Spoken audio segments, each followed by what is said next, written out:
আসসালামু আলাইকুম ওরহমতুল্লাহি ওবারাকাতু। আলহামদুলিল্লাহ, আসসালাতু আসসালামু আলা নবিয়িনা মুহাম্মাদিন সাল্লাল্লাহু আলাইহি সাল্লাম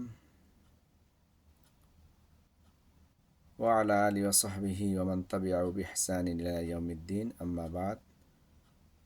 আলহামদুলিল্লাহ, প্রশংসা মাত্র আল্লাহ সুবহানাহু ওয়া তাআলার জন্য, যে দয়াময় আমাদেরকে এখন পর্যন্ত সুস্থ রেখেছেন, ভালো রেখেছেন। আল্লাহ সুবহানাহু ওয়া তাআলার আমরা শুকরিয়া আদায় করে শেষ করতে পারবো না। আমরা সকলেই মহান রব্বুল আলামিনের শুকরিয়া আদায় করি। আলহামদুলিল্লাহ, আলহামদুলিল্লাহ, আলহামদুলিল্লাহ। আমাদের প্রিয় নবীর প্রতি সংক্ষিপ্তভাবে দরুদ ও সালাম প্রেরণ করি। আল্লাহুম্মা সাল্লি আলাই, আল্লাহুম্মা বারিক আলাই।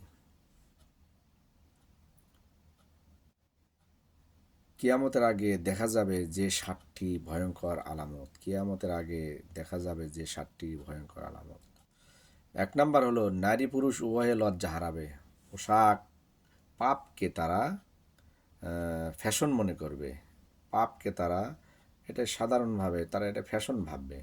পাপ করবে মনে করবে এটা তাদের ফ্যাশন, মানে এটা তাদের যা করতেছে এটা তাদের মানে একটা নিজেদেরকে আনন্দবোধ এবং নিজেদেরকে একটা ভালো কিছু মনে করবে। মানে পাপ করবে এটা কিছুই মনে করবে না। 2, মানুষ কোরআন হাদিস নয় সোশ্যাল মিডিয়ার কথা মেনে চলবে।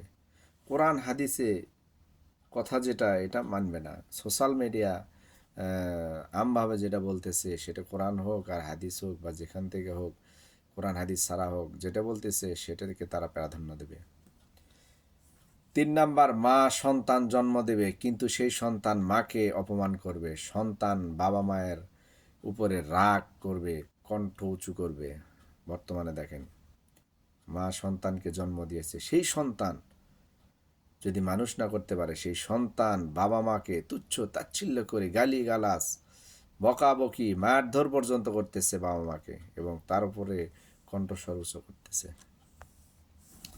4 নাম্বার, নগ্নতা ও ফিতনা সমগ্র ছড়িয়ে পড়বে। নগ্ন, উলঙ্গ এমন নর্তকী পোশাক পরবে, যেমন খারাপ, অবৈধ এই কাজগুলিকে তারা ছড়িয়ে দিবে। অর্থাৎ নগ্নতা, দেখেন, খারাপ, ফিতনা এগুলো এমনভাবে সরে যাচ্ছে, মনে হচ্ছে এটা একটা মানুষের ফ্যাশন, না হলে ভালোই লাগে না। নগ্নতা বেড়ে যাচ্ছে, ফিতনা ছড়িয়ে পড়ছে সমগ্র পৃথিবী জুড়ে। আপনি যে দেশেই দেখেন, যেখানেই দেখেন, ফিতনা, নগ্নতা ছড়িয়ে পড়ছে। 5, সুদ, মদ, ব্যভিচার এগুলো স্বাভাবিক হয়ে যাবে। মানে এগুলো স্বাভাবিক মনে করবে।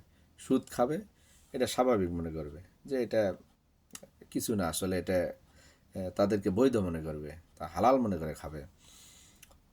মদ খাবে, ব্যভিচার করবে, দেখেন ব্যভিচার, ধর্ষণ বেড়ে যাচ্ছে, প্রচুর হারে বেড়ে যাচ্ছে, এগুলো স্বাভাবিক মনে করবে।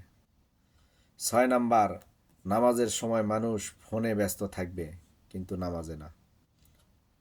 মানুষ ফোন নিয়ে ব্যস্ত, নামাজ চলছে, আজান দিচ্ছে, মানুষ এমন সময় হাতে ফোন নিয়ে ফোন টিপতেছে টিপতেছে, স্ক্রল করতেছে করতেছে, দেখতেছে, কিন্তু নামাজের কথাই তার সময় নেই। নামাজের কথা যখনই বলা হবে তখন তার সময় নেই, সময় হয় না, সময় হয়ে উঠবে কখন, এগুলো।